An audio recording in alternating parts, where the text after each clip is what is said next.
At Whispers in the Dark, Berlin, 1938. The amber glow of a street lamp cuts through the November darkness, casting long shadows across the cobblestones of Kurfürstendamm, Berlin, 1938. The city pulses with an energy that feels both electric and ominous, like the charged air before a thunderstorm. In the fashionable cafes, well-dressed couples sip wine and discuss theatre premieres. In the government districts, men in crisp uniforms stride purposefully through marble corridors. And somewhere between these two worlds, in the quiet spaces where conscience meets calculation, individual human beings are beginning to make choices that will echo through history. Tonight, we step into that liminal space, that twilight realm where ordinary people confront extraordinary moral questions. We're going to follow the journey of those who chose to whisper in the dark when the world around them demanded they shout in unison. This is the story of the Red Orchestra, not the dramatic moments you might expect, but the quiet, human moments that preceded them. The conversations over dinner tables, the glances exchanged in government hallways, the gradual awakening of conscience in a society increasingly designed to suppress it. Our story begins with a man walking through those lamp-lit streets, his breath visible in the cold air. Harro Schulze-Boysen moves with the confident stride of someone who belongs here.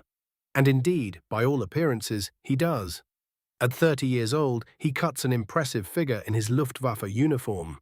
Tall, intellectually sharp, with the kind of aristocratic bearing that opens doors in Nazi Germany. His credentials are impeccable. A law degree, a commission in the rapidly expanding Air Force, connections throughout Berlin's cultural and political elite. But appearances, as we'll discover, can be profoundly deceiving. Harro pauses beneath a street lamp, ostensibly checking his watch, but his eyes scan the street with the practiced awareness of someone who has learned to notice who might be watching. It's a skill he's developed gradually, not through any formal training, but through the simple recognition that in this new Germany, being noticed can be dangerous if you're thinking the wrong thoughts. And Harro Schulze-Boysen is definitely thinking the wrong thoughts. 3 blocks away, in a modest apartment above a bookshop, Libertas Haas-High sits at her writing desk, staring at a half-finished article about German cultural achievements. The words feel like ash in her mouth. Libertas, granddaughter of a Prussian prince, could have easily settled into the comfortable role expected of women of her class, attending parties, managing households, producing children for the Reich. Instead, she finds herself increasingly unable to ignore what she sees happening around her. The article she's supposed to be writing celebrates German artistic supremacy. But how can she write about cultural achievements when she knows that Jewish musicians are being silenced, when books are being burned, when the very concept of artistic freedom is being systematically dismantled? She sets down her pen and walks to the window. The street below looks peaceful enough. But Libertas has learned to read between the lines of this carefully orchestrated normalcy. She's seen the subtle changes in her neighborhood. The way certain shop windows remain dark. The way some of her friends have simply disappeared from social gatherings, their absence explained with vague references to relocations or new opportunities. The question that haunts both Harro and Libertas, the question that will soon bring them together, is deceptively simple. What do you do when you realize that your own government has become the enemy of everything you believe in? It's not a question that arrives suddenly, like a thunderclap. Instead, it accumulates slowly, like water behind a dam. Each small compromise, each rationalization, each moment of looking away adds another drop, until one day the pressure becomes unbearable and something has to give. For Harro, that pressure has been building since the Nuremberg Laws of 1935. As a Luftwaffe officer, he has access to information that most Germans never see. He knows about the systematic nature of what's happening. He understands that this isn't simply political theater or temporary measures. This is the deliberate construction of a machine designed to dehumanize and destroy. The knowledge sits in his stomach like a cold stone. During staff meetings, he maintains the proper expressions of enthusiasm for military expansion. He nods at appropriate moments when his superiors discuss the necessity of Lebensraum. He files reports and attends briefings and performs all the duties expected of a loyal officer. But inside, something fundamental has shifted. Tonight's walk through Berlin isn't aimless. Harro is making his way to a small gathering, nothing that would attract official attention. just a few friends meeting to discuss literature and philosophy, the kind of intellectual salon that has been a staple of Berlin cultural life for generations. Except that in 1938, even literary discussions carry weight. When you talk about the role of art in society, you're implicitly talking about the role of propaganda. When you discuss individual conscience in classical literature, you're raising questions about individual conscience in contemporary life. These gatherings have become a kind of test. Not an official test, something more subtle, a way of discovering who can be trusted. Who else might be asking the same uncomfortable questions? Who else might be ready to move beyond questions toward something more? As Harrow turns onto a quieter residential street, he passes a newspaper kiosk. Even in the dim light, the headlines are visible. German industry reaches new heights.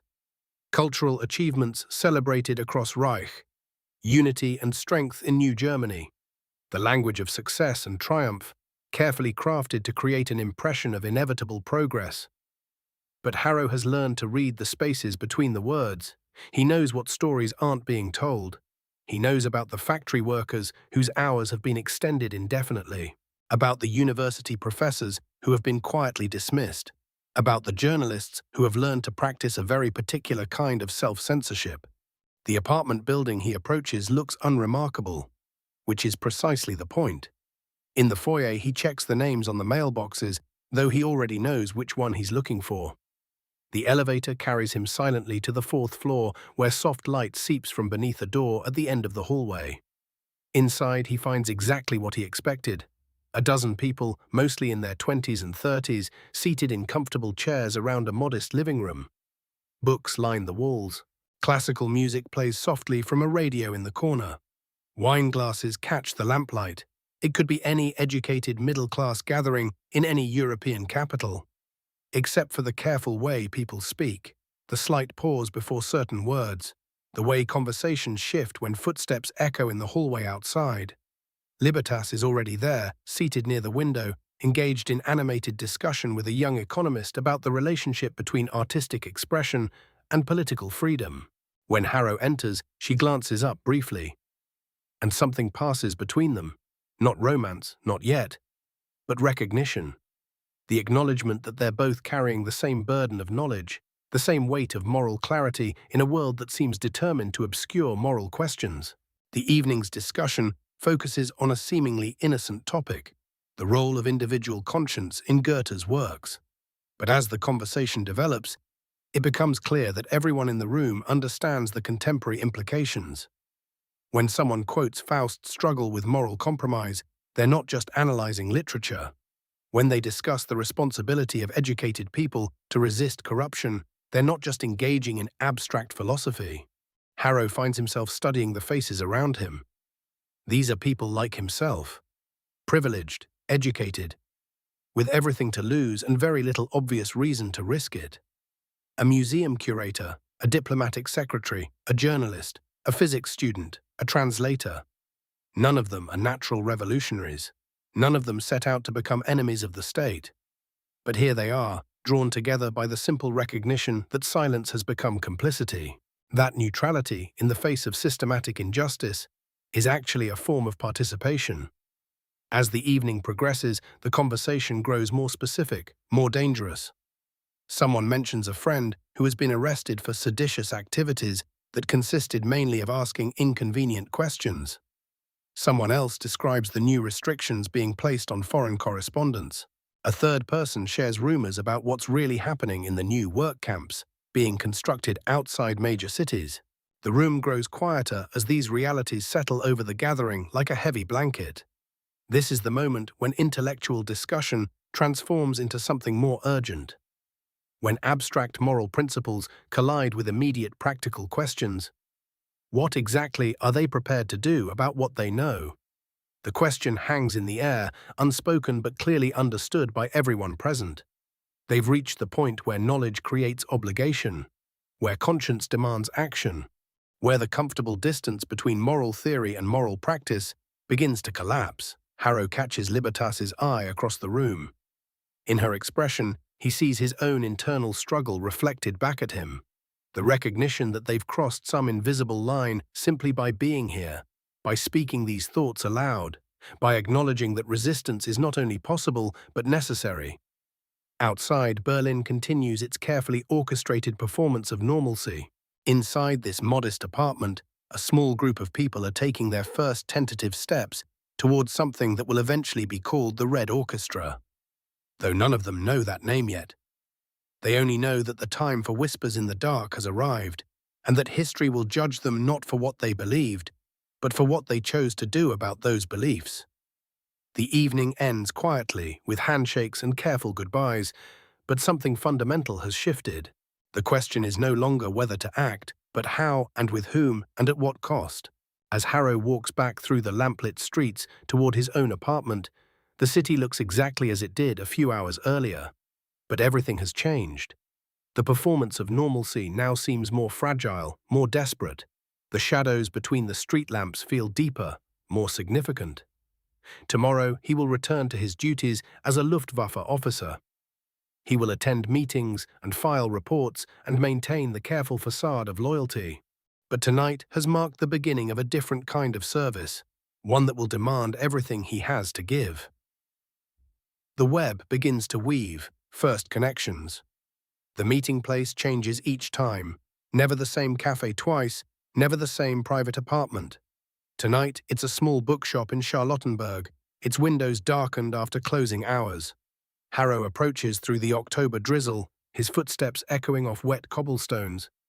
The owner, Herr Kellner, is one of them, a quiet man whose shelves still hold books that others have begun to burn. He opens the back door without a word, leading Harrow through narrow aisles of forbidden literature to a small room behind the shop. The air smells of old paper and printer's ink, of coffee grown cold and cigarettes smoked in nervous silence. They are already there when he arrives. Perhaps 8 people, maybe 9. Faces he recognizes from that first gathering and others he's meeting for the first time. The conversation stops as he enters, then resumes with careful deliberation. These are people learning to trust, step by careful step. The situation in Poland grows worse each day, someone is saying. A woman's voice, American accented German. Harrow turns toward the speaker and sees her clearly for the first time. Mildred Harnack, a literature professor at the University of Berlin. Her husband Arvid sits beside her, his economist's mind already calculating implications. Mildred continues, her voice steady but strained, the reports coming through academic channels, what they're doing to the universities, to the intellectuals, it's systematic destruction. She pauses, choosing her words with academic precision. This isn't conquest, it's cultural annihilation. Arvid Harnack leans forward slightly. His face bears the careful neutrality of a man who works within the Reich Economics Ministry, who sees the machinery of war from the inside. The economic mobilization tells the same story, he says quietly. This isn't preparation for a limited campaign. The resource allocation, the production schedules, they're planning something far more extensive. Harrow finds himself studying these two. The American woman who chose to stay in Germany as darkness fell, and her German husband who navigates the corridors of Nazi bureaucracy while harboring thoughts that could cost him his life. There's something remarkable about their calm determination, their willingness to speak dangerous truths in a room where any one of them could be an informant. We have to move beyond just talking, says another voice. A young man Harrow doesn't recognize, perhaps a student. People are dying while we sit in comfortable rooms discussing theory. The words hang in the air like smoke. Everyone understands the weight of what he's suggesting. The step from passive resistance to active opposition, from moral objection to actual treason. Libertas speaks from the corner where she's been listening intently. My connections in the film industry. I hear things, see things, propaganda directives, but also gaps in their information, places where they're blind. She looks around the room, meeting each pair of eyes. If we're going to act, we need to understand what we can actually accomplish. Harrow watches her as she speaks, remembering their conversation at that first gathering. She's changed in the week since, or perhaps revealed something that was always there beneath the surface. The socialite's veneer has thinned, showing steel underneath. Information is a weapon, Arvid says thoughtfully. Perhaps the only weapon available to people in our positions. He glances at Harrow. You work in the Air Ministry. Libertas has access to cultural circles. I see economic planning documents. Mildred maintains contacts with academics across Europe. The implication settles over the room like evening fog. They're not talking about sabotage or assassination. They're talking about intelligence, about becoming the eyes and ears of resistance, about finding ways to turn their privileged positions against the system that grants them. The risks, someone begins, but Mildred cuts them off gently. The risks of action must be weighed against the risks of inaction, she says. What happens to our souls if we simply watch? What happens to our country if no one speaks? There's a long pause. Outside, a police patrol walks by, their boots marking steady time on the wet pavement. Everyone freezes until the sound fades into the distance. Harrow finds his voice. In the Air Ministry, I see operational planning, flight schedules, resource allocation, strategic assessments. He speaks carefully, testing each word before releasing it. If there were channels for such information to reach people who might use it constructively. He doesn't finish the sentence, doesn't need to. The room understands. Arvid nods slowly. There are people outside Germany, diplomats, journalists, intelligence services, people who need to understand what's really happening here. Another pause. The question becomes, how to reach them safely? The conversation continues in this careful dance of half-spoken suggestions and meaningful silences. They're all intelligent people, professionals accustomed to complex problems. But this is different. This is personal survival balanced against moral imperative, individual safety weighed against collective responsibility. Libertas mentions a Soviet contact, someone she met through cultural exchanges, a man who asked subtle questions about German film production capabilities. The room grows even quieter at this admission. Dealing with the Soviets adds layers of complexity, political and personal. We're not choosing sides in someone else's war, Mildred says firmly, reading the tension in the room. We're choosing to resist what our own government has become. If that helps other nations understand the threat they face, perhaps that serves a larger good. Harrow considers this. His Luftwaffe training taught him to think strategically, to see beyond immediate tactical concerns. Germany's current path leads to war, massive, devastating war that will consume millions of lives. If their small group can provide information that shortens such a conflict, saves even a fraction of those lives, we would need protocols, he says, his military mind engaging with operational details, communication methods, security procedures, compartmentalization of information. He looks around the room. We would need to become very professional about this very quickly. The young student who spoke earlier seems surprised by this turn toward practical planning. Perhaps he expected more idealistic rhetoric, more revolutionary fervor. Instead, he's witnessing the birth of something more dangerous. A resistance cell organized by people who understand bureaucracy, who know how systems work and how they can be undermined. Arvid pulls out a small notebook, then thinks better of it and puts it away. No written records, he says. Everything verbal, everything memorized. We meet in different locations, different times. No patterns they can track. How do we communicate between meetings? Libertas asks. Dead drops, Harrow suggests. I know techniques from my military training.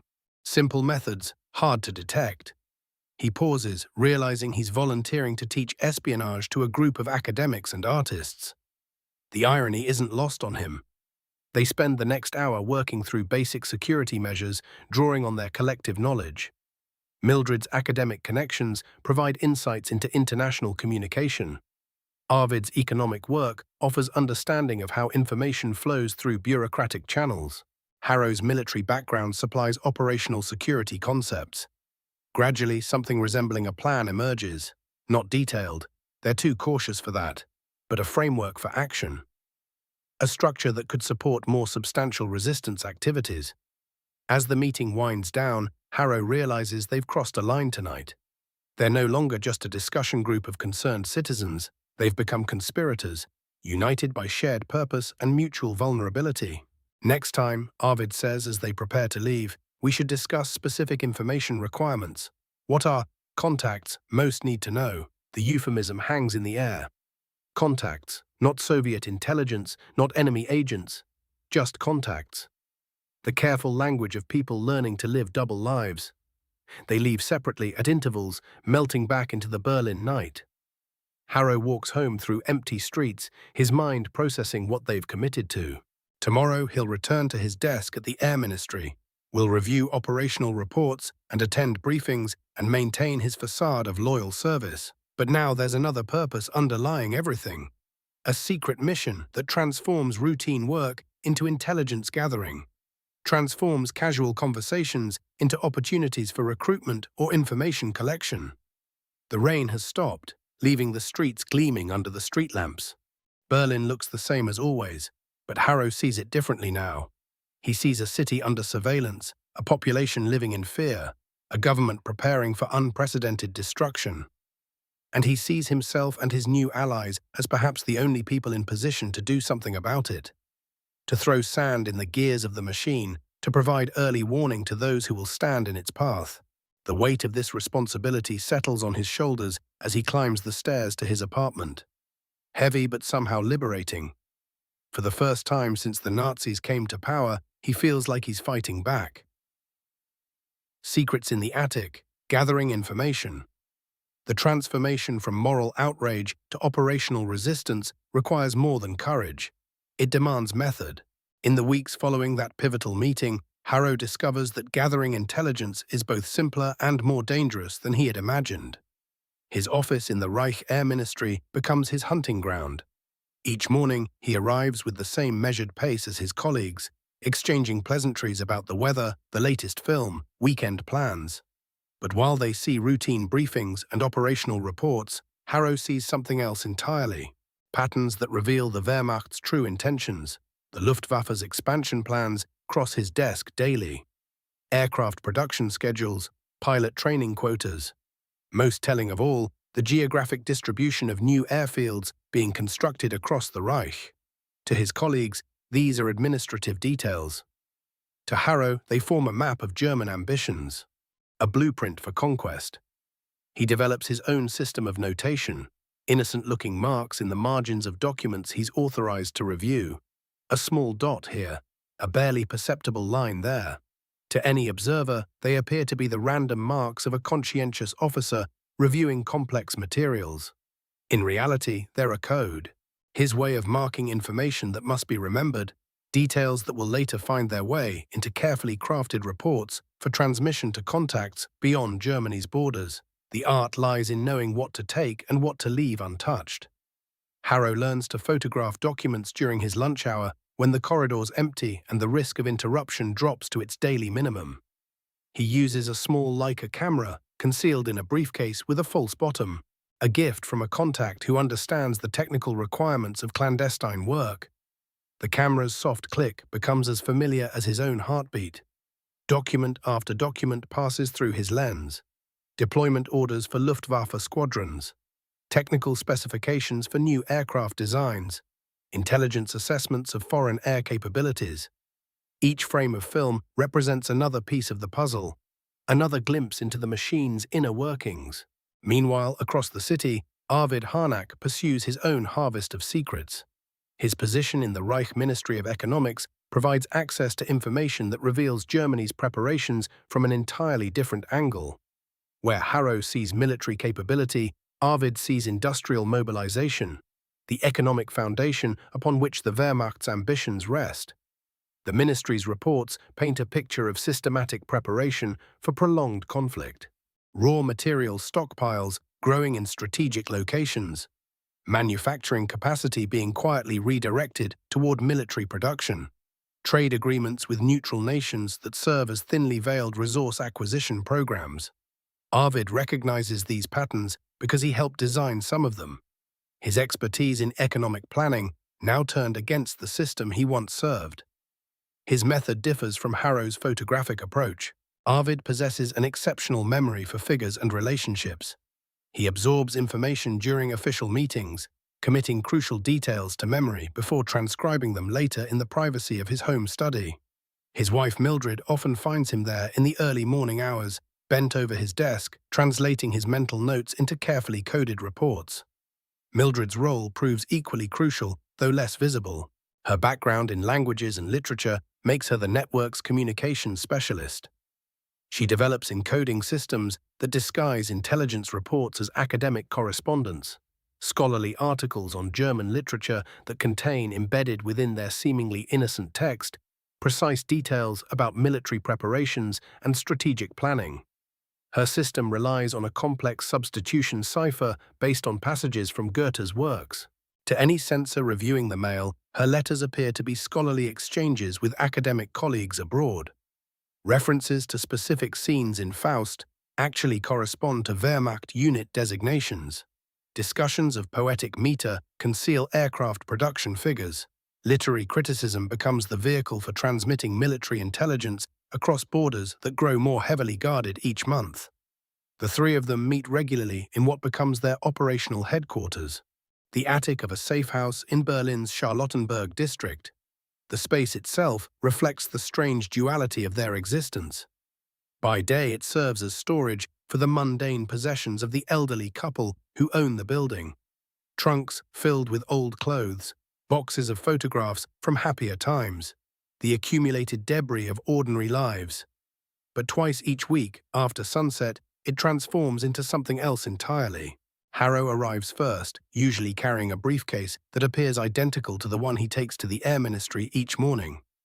Inside, however, nestled beneath routine paperwork, lie rolls of film containing the week's intelligence harvest. The images developed in a makeshift darkroom they've established in the building's basement. Another skill acquired through necessity and careful instruction from contacts who understand the technical requirements of resistance work. Arvid follows within the hour, his own contribution committed to memory and ready for transcription. The two men work by the light of a single lamp, its glow carefully shielded from the windows by heavy curtains salvaged from the building's storage. They spread their materials across a table improvised from wooden crates. Photographs, handwritten notes, maps marked with the locations of new military installations. Mildred arrives last, carrying the tools of her trade. Typewriter ribbons, carbon paper, reference books that provide the literary foundation for her encoding work. She settles at her own station, a smaller table positioned near the room's single window, where the streetlight's faint glow supplements their carefully rationed lamplight. The atmosphere during these sessions combines intense concentration with an undercurrent of shared purpose. They work largely in silence, each focused on their specialized tasks. Harrow organizes and annotates his photographic intelligence. Arvid transcribes his economic observations into detailed reports. Mildred transforms their raw information into encoded messages ready for transmission. The technical aspects of their work demand constant innovation. They experiment with different photographic techniques to improve image quality while reducing exposure time. Arvid develops shorthand systems that allow him to capture more information during ministry meetings without arousing suspicion. Mildred refines her encoding methods, creating increasingly sophisticated ciphers that can accommodate larger volumes of information within seemingly innocent academic correspondence. But perhaps most challenging is the transmission of their intelligence to contacts beyond Germany's borders. The network they're building requires communication links that can survive the Reich's growing security apparatus. Radio transmission offers speed but carries enormous risk. Detection equipment grows more sophisticated each month, and the penalties for unauthorized broadcasting are severe. They establish their radio station in the attic's far corner, concealed behind a false wall constructed from salvaged lumber. The transmitter itself is a marvel of miniaturization, built from components acquired through various channels, some legitimate, others decidedly not. The antenna runs along the building's roof, disguised as a lightning rod that draws no attention from street-level observation. Operating the radio requires precise timing and careful frequency management. They transmit only during predetermined windows, using frequencies that change according to a schedule coordinated with their contacts abroad. Each transmission lasts no more than a few minutes, long enough to send their encoded intelligence, brief enough to minimize the risk of detection by German monitoring stations. The process of actually sending intelligence creates its own rhythm of tension and release. Mildred operates the radio, her fingers dancing across the telegraph key with the precision of a concert pianist. Each dot and dash carries fragments of information that could alter the course of coming conflicts. If it reaches its intended recipients, Harrow and Arvid monitor the surrounding streets during transmission sessions, watching for any sign that their activities have attracted unwanted attention. The appearance of unfamiliar vehicles, pedestrians who linger too long in the neighborhood, any deviation from the area's normal patterns of activity. Their intelligence begins reaching Allied contacts by the spring of 1939. Months before the invasion of Poland transforms European resistance from theoretical necessity to desperate reality. The information they provide offers unprecedented insight into German military preparations, details that reveal not just capability but intention. Aircraft production schedules that indicate the Luftwaffe's planned expansion timeline, economic mobilization patterns that suggest the Reich's territorial ambitions extend far beyond the Sudetenland, industrial capacity assessments that reveal Germany's preparations for prolonged multi-front warfare. Each successful transmission represents a small victory against the machine they've committed to fighting. But success also brings new dangers. The more valuable their intelligence becomes, the greater the risk of discovery. Security services grow more sophisticated.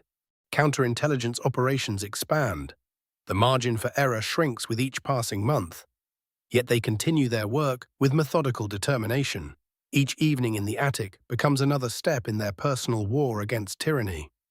The weight of responsibility that Harrow felt climbing the stairs to his apartment has transformed into something else. A sense of purpose that sustains them through the growing dangers of their double lives. They understand that they're racing against time, gathering and transmitting intelligence that might help the world prepare for the storm they see building on the horizon. In their attic sanctuary, surrounded by the tools of clandestine warfare, they wage their own quiet battle against the darkness spreading across Europe. Encoded messages. The flow of intelligence. But the gathering of intelligence is only half the equation. The information must flow, must reach those who can act upon it. And so, in the shadows of wartime Europe, an intricate web of communication begins to take shape. Across the Channel in London, John Kent sits hunched over his desk in a cramped office deep within the bowels of Bletchley Park. The cryptographer's fingers move with practiced precision across sheets of seemingly random letters and numbers, patterns that would appear as meaningless gibberish to most observers. But Kent sees something else entirely. He sees the careful architecture of human ingenuity, the delicate art of hiding truth within lies. The messages arriving from Berlin require more than simple decryption. They demand an understanding of context, of personality, of the subtle ways that desperate people find to communicate across impossible distances. Each transmission carries not just information, but the fingerprint of its sender, the particular cadence and style that marks it as authentic rather than enemy deception. Kent has been tracking the Berlin network for months now, learning to recognize the distinctive patterns in their communications. There's a mathematical elegance to their methods, a chess-like complexity that speaks to minds trained in academic rigor rather than traditional espionage. These are not career spies, he realizes, but intellectuals who have taught themselves the craft of deception out of moral necessity. The radio transmissions themselves arrive at irregular intervals, always brief, always carefully timed to avoid German detection equipment. But the network has developed more subtle methods as well, ways of passing information that rely on the ordinary rhythms of daily life rather than the dangerous exposure of radio signals. In a Berlin cafe, Mildred Harnack sits reading the morning newspaper over coffee and a simple breakfast. To any observer, she appears to be nothing more than an American expatriate keeping up with current events. But hidden within the seemingly innocent ritual is something far more complex. The newspaper itself has become a vehicle for communication. Specific articles marked with tiny pencil dots.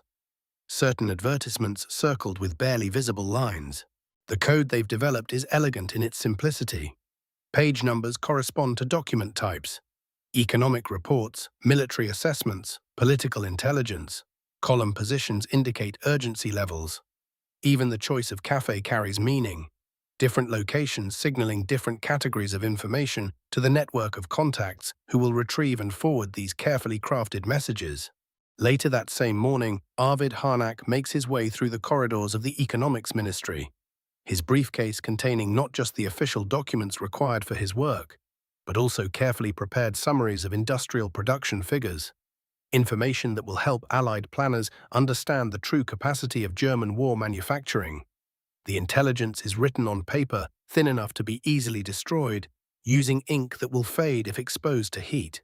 The challenge lies not just in gathering such information, but in presenting it in ways that reveal its significance without exposing the sources.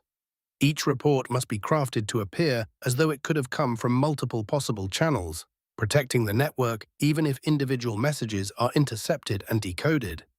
Harrow, meanwhile, has developed his own methods for extracting intelligence from the Luftwaffe's operational planning sessions. His position provides access to strategic discussions about air deployment, fuel allocation, pilot training programs, details that paint a comprehensive picture of German air capabilities and limitations. But transforming overheard conversations and glimpsed documents into actionable intelligence requires a particular kind of analytical skill. The process has become almost meditative in its careful precision. Each piece of information must be evaluated for its potential value, cross-referenced with other intelligence, and then encoded in ways that protect both the content and the source. It's intellectual work of the highest order, requiring not just courage, but a deep understanding of how individual facts combine to create strategic insight. In London, Kent has begun to appreciate the sophisticated nature of the Berlin network's analytical capabilities. The intelligence arriving from Harrow's group doesn't simply report facts. It provides context, interpretation, strategic assessment. These are minds capable of understanding the broader implications of the information they're gathering, seeing how individual policy decisions and resource allocations reveal larger patterns of German strategic thinking. The radio equipment in their Berlin attic has been modified to operate on frequencies that German monitoring stations are less likely to scan. Transmission times are varied according to a complex schedule that appears random, but follows mathematical patterns known to their London contacts. Even the length of messages is carefully controlled, long enough to convey essential information, brief enough to minimize detection risk. But perhaps most impressive is the network's development of backup communication methods. Dead drops hidden in public spaces, messages concealed within legitimate business correspondence, even intelligence embedded in academic papers and cultural reviews that pass through normal postal channels without attracting attention. The human cost of maintaining such elaborate deception weighs heavily on all involved. Every conversation must be carefully monitored, every relationship evaluated for potential security risks. The simple act of meeting friends for dinner becomes an exercise in operational security. Trust becomes both essential and dangerous, the foundation upon which the entire network depends, yet also its greatest vulnerability. Kent, analyzing the patterns in their communications, begins to sense the psychological pressure building within the Berlin group. The messages carry subtle indicators of stress, minor variations in encoding that suggest fatigue, anxiety, the constant tension of living double lives. He finds himself wondering about the individuals behind the intelligence, their motivations, their fears, their hopes for a future beyond the war. The flow of information has become a lifeline, not just for the strategic value it provides to Allied planning, but for the network members themselves.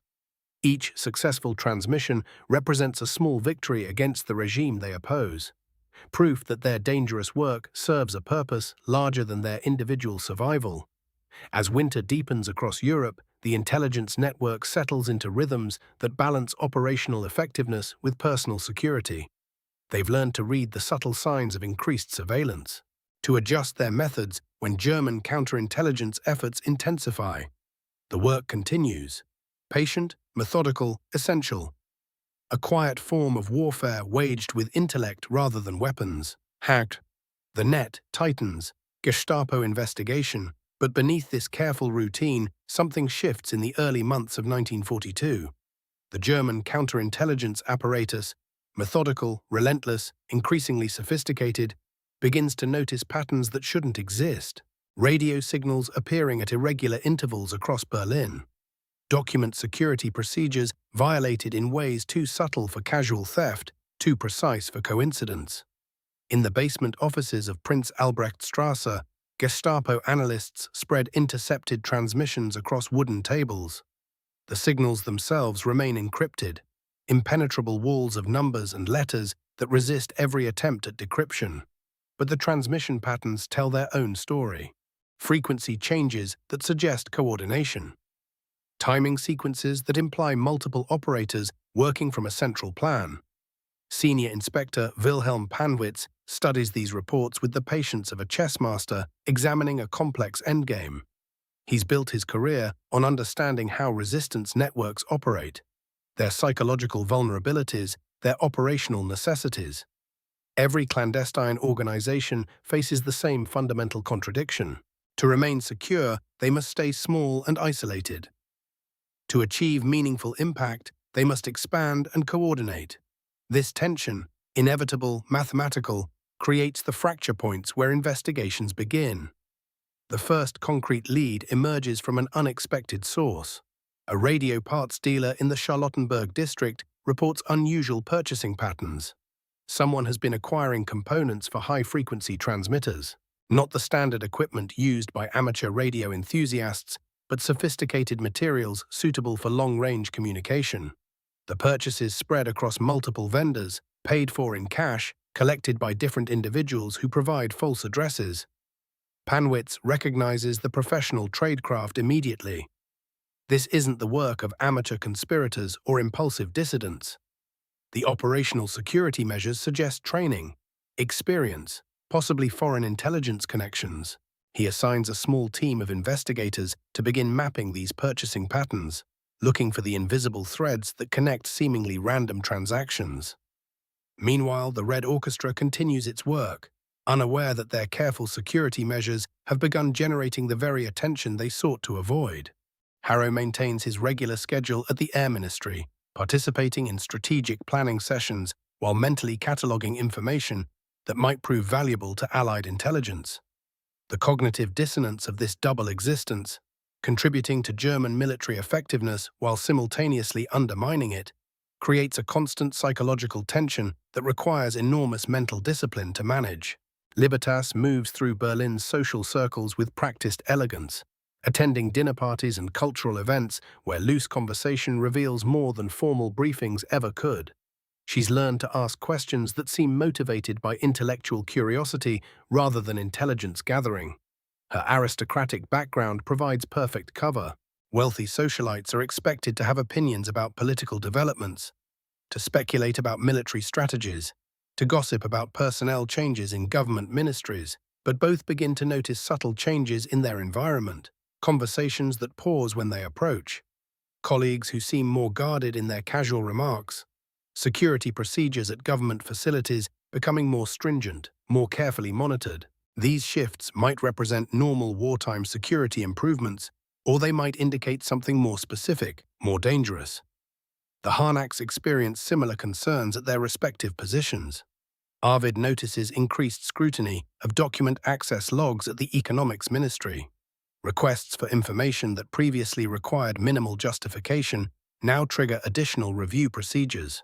Mildred observes that her American background, once considered an interesting biographical detail, now attracts more pointed questions from university administrators. In early spring, these individual concerns crystallize into shared anxiety during a carefully orchestrated encounter in Tiergarten Park.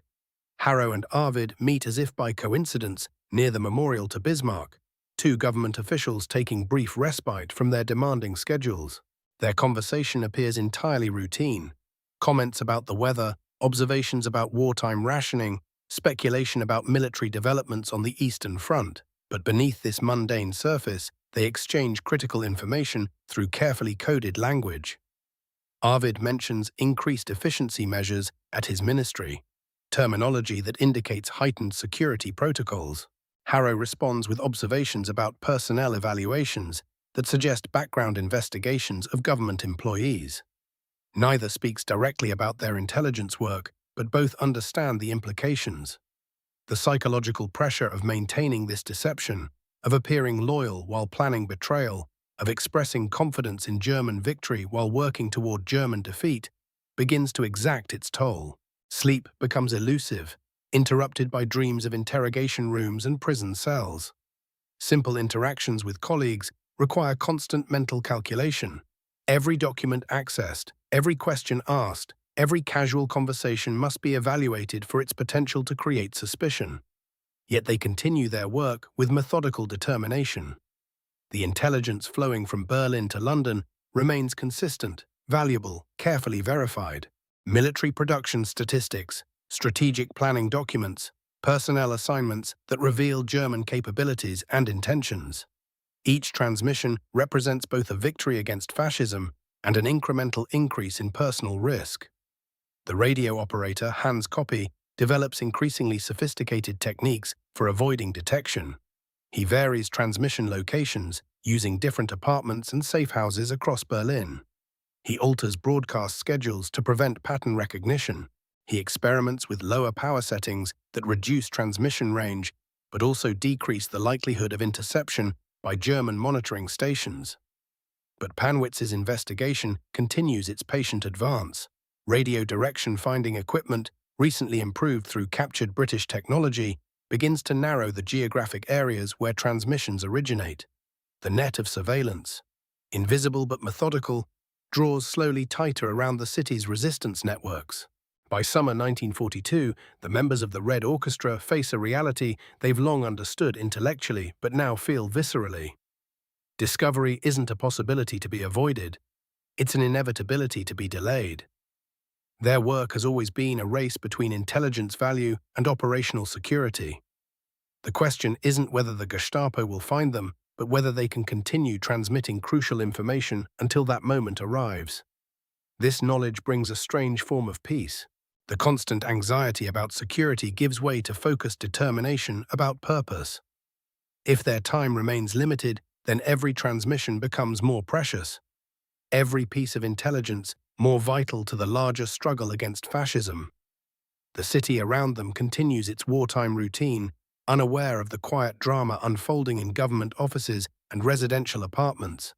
Berlin's citizens adapt to rationing and blackouts, to air raid sirens and casualty reports from distant fronts. But within this larger story of national struggle, a smaller narrative of individual courage approaches its inevitable conclusion. Betrayal and capture. The fall of the orchestra. The trap closes with methodical precision, the kind of systematic thoroughness that characterizes German bureaucracy even in its darkest applications.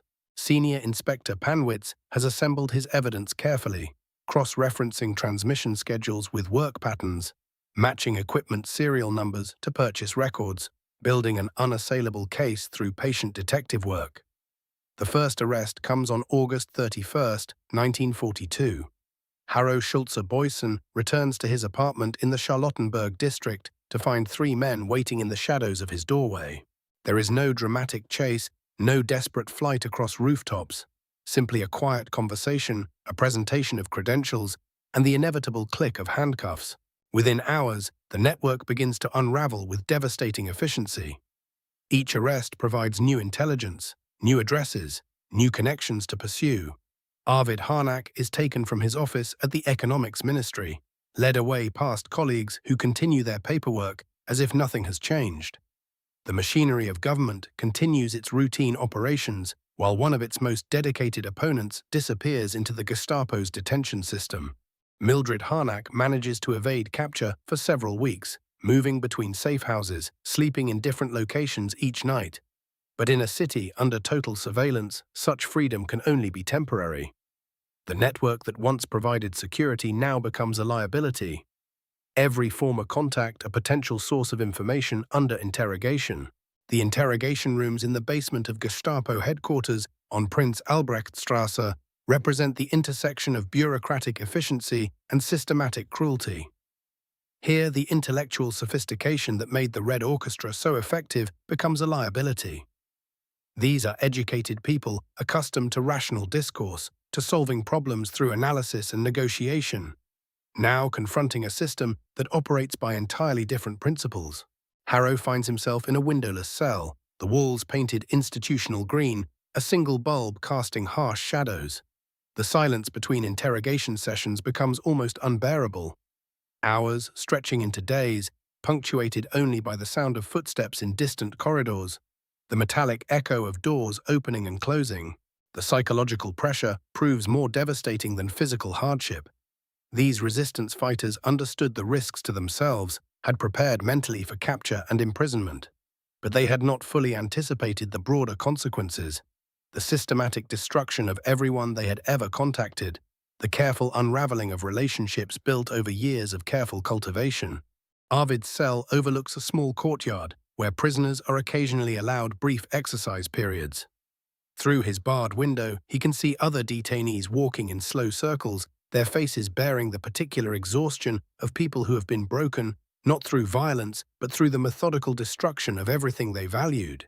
The interrogators demonstrate their own form of intellectual sophistication, revealing detailed knowledge of resistance operations, quoting from intercepted messages, displaying photographs taken by surveillance teams. They have been watching for months, documenting every meeting, every contact, every transmission. The resistance fighters realize they have been performing their dangerous work under constant observation. Their courage and dedication transformed into evidence for prosecution. Letters from family members are withheld, then occasionally provided as psychological leverage. News from the outside world arrives filtered through the perspectives of captors who understand exactly how to weaponize information. The war continues, but from these basement cells, that larger struggle seems increasingly distant and abstract. The walls of Plötzensee prison, where they are eventually transferred, have witnessed countless similar stories. Individuals who chose conscience over safety, who risked everything for principles that transcended personal survival. In this place of endings, they wait. Final letters, reflections on sacrifice. The walls of Plötzensee prison, where they are eventually transferred, have witnessed countless similar stories. Individuals who chose conscience over safety, who risked everything for principles that transcended personal survival. In this place of endings, they wait. The prison authorities, following regulations established long before these particular prisoners arrived, allow condemned individuals to write final letters. The paper provided is thin, institutional, the kind used throughout the Reich's bureaucratic machinery, but in the hands of Harro Schulze-Boysen, this ordinary paper becomes something extraordinary. His letter to Libertas, written in careful script despite the tremor that imprisonment has brought to his hands, reveals the depth of their shared conviction. "We have lived according to our beliefs," he writes. "We have seen the future that awaits if good people remain silent, and we could not remain silent." The words flow with the same intellectual precision that characterized their resistance work. No self-pity, no regret for the path chosen. Instead, a quiet affirmation of principles that transcended personal safety. "The Reich speaks of a 1,000-year future," Harro continues, "but we have seen its true nature.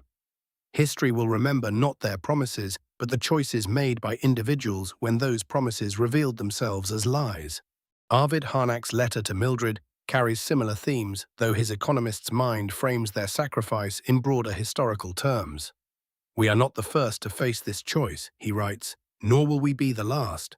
Every generation must decide whether to preserve their comfort or preserve their humanity." His handwriting, always meticulous, remains steady, the final expression of a mind that found clarity even in extremity. These letters, intercepted and filed by prison administrators, would eventually find their way to Allied intelligence archives. Decades later, historians would recognize them as remarkable documents, not for military intelligence, but for their insight into the psychology of resistance. Mildred, writing from her separate cell, addresses her thoughts to colleagues at the University of Wisconsin, where she had taught before the war. "We believed that education and reason could prevent what we have witnessed," she writes. "We were wrong about prevention, but not wrong about the obligation to resist even when prevention fails." The letters share a common thread: acceptance without resignation. These individuals understood that their intelligence network had been compromised, that their execution was inevitable. Yet their final words contain no bitterness toward the cause that brought them to this end. Instead, they express gratitude for having lived according to their convictions. In the quiet hours before dawn, when Plötzensee prison settles into its deepest silence, these letters represent more than personal farewells. They document the moment when ordinary intellectuals, Professors, government clerks, aristocrats, transformed into something history would remember as extraordinary. Their resistance network, methodically dismantled by Gestapo investigation, had transmitted crucial intelligence to Allied forces.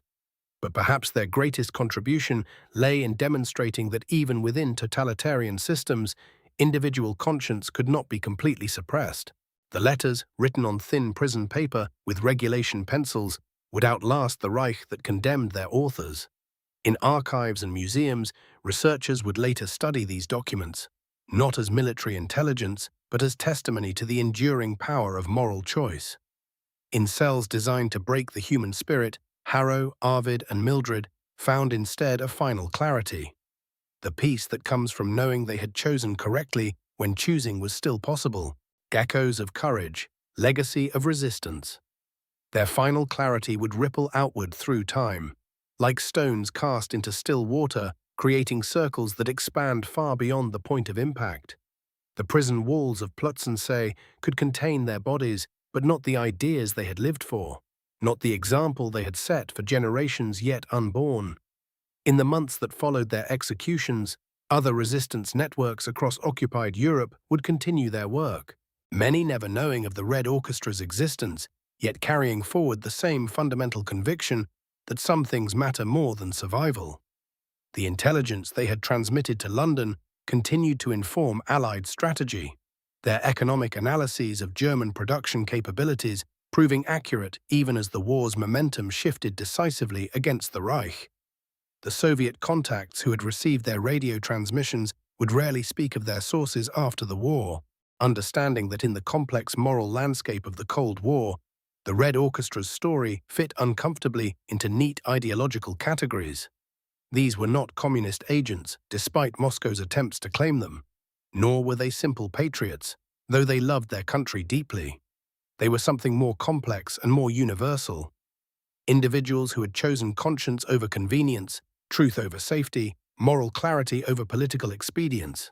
In the cafes of post-war Berlin, where rubble still lined the streets and survivors picked through the wreckage of a collapsed civilization, old conversations would sometimes turn to those who had seen the darkness coming, those who had tried to warn the world before it was too late. The intellectuals who gathered in these new discussions rarely knew the specific names. Harrow Schulze-Boysen, Arvid Harnack, Mildred Fish-Harnack, but they understood the type. The ones who had read the signs correctly when reading them correctly meant death. The British intelligence officers who had worked with John Kent in the basement rooms of London, processing those carefully encoded transmissions from Berlin, would carry the memory of that collaboration through decades of subsequent conflicts. They had learned something profound about the nature of intelligence work, that the most valuable information often comes not from professional spies or elaborate technical systems, but from ordinary people who find themselves in extraordinary moral circumstances and choose to act. Some would write memoirs years later, carefully worded accounts that revealed just enough to honor their sources without compromising methods still in use.